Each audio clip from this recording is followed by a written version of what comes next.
blockchain hacks. So in the next slide, we will see in a kind of nutshell, starting from 2011, how the blockchain technology has faced various kind of hacks and the overall cost of it starting from 2011 till 2019. So if you see, starting from 2011 onwards, there are various kind of issues, hacks, which blockchain technology has faced over a period of time, and it's all the types of blockchain technology which you can say, right? So it's not, there's no one, there's nothing which is kind of safe, so all these issues have been faced in blockchain area as well. So there are a mammoth amount of cost associated with it, and it is resulting into having a bit of low confidence in the people who are investing or who are interested in adopting this technology as well.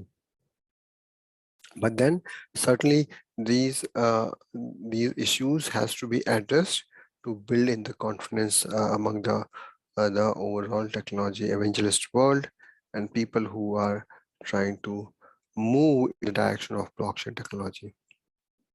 So let's try to see what are the kind of various issues which are faced and how these infamous security hacks can be looked at from perspective of blockchain world as well. So if you see the traditional finance, you have the likes of money laundering, so which is a common issue in traditional financing world. So people try to do money laundering to ensure or to evade various kind of taxes or any kind of things. So that's the traditional problem in it's traditional, and that's a traditional known issue in our traditional finance. So you have the flash crash of May 2010, which is certainly a known thing. There are frauds which is happening in traditional finance when people who are there in the banking system, with the intention, with the malicious intention, they try to create and do some kind of fraud. And then there is a issue of counterfeiting, so wherein the fake notes or the fake currency get circulated in the economy, which results into the overall counterfeiting as such, right? And obviously the elements of bank robberies are also there. So these are the issues which are faced in the traditional financial world, but then in the blockchain financial world, so the issues are on the similar focus or in a similar way. So there are issues of the advanced fee schemes wherein you need to pay the fee in advance, and it results into a bit of uncomfort in the among the actors who are part of the blockchain finance field.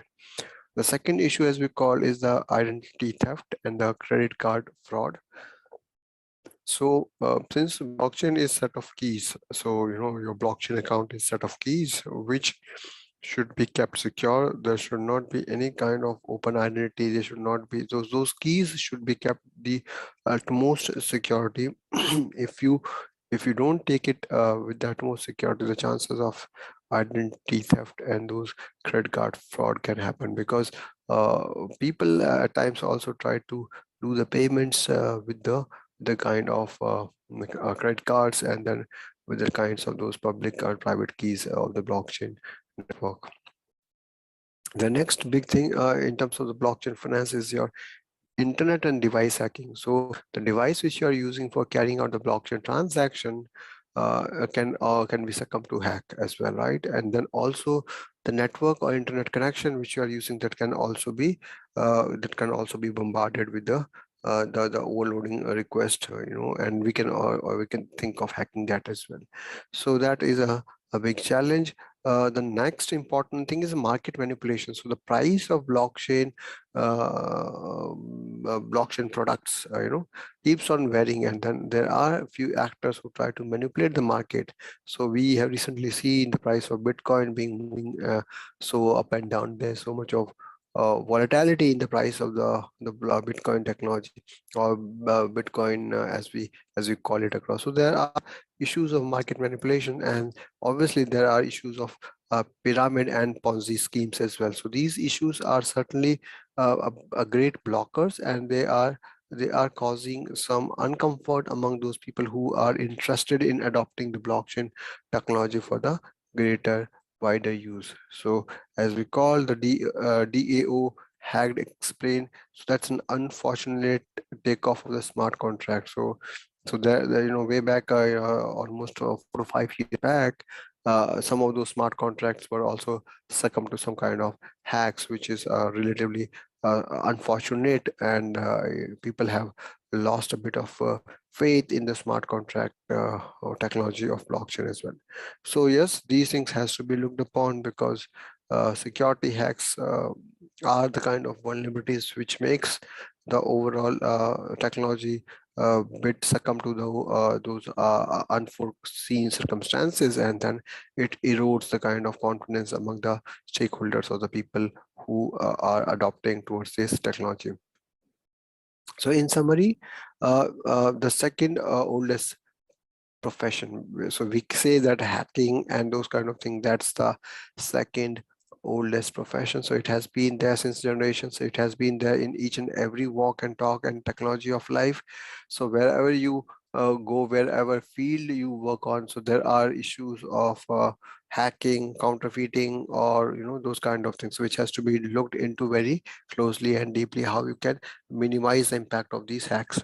So let's try to test your knowledge. So what is the advanced fee scheme? So option A, it's a type of fraud where a con artist convinces an investor to invest in a new internet business. Option B, a type of fraud where a con artist convinces an investor to buy a new financial product that pays a dividend with a kind of token. And option C, it's a type of fraud where a con artist convinces an investor to pay now for something that they may anticipate will have a greater value at a larger time, but instead they receive something of little or no value. That's an option C. And option D, which is a type of fraud where a con artist convinces an investor to buy a registered security at a discount, but instead they receive something of a value. So let's try to see what is the option, and option C is the correct option for this, which is it's a type of fraud where a con artist basically convinces an investor to pay now for something that they anticipate will have a greater value at later point in time. And at later point in time, they realize that the real value of the investment is almost no value or nil. There's nothing which you get out of it. So that's option C is the correct answer for this. So now let's try to see what is a SIM card hack. So option A, thieves use the social engineering to gain access to your cell phone and personal records through the cellular provider. Option B, thieves use the social engineering to gain access to your email and social media account. Option C, which is a thieves use social engineering to gain access to your phone and social group. Option D, your phone is hacked through its Bluetooth. So the right answer for this is option A, which is thieves basically use your social engineering to gain access to your cell phones and the personal record through the likes of cellular providers. So that's how that's a SIM card hack, as we call it, and it has been there for almost 20-25 years now.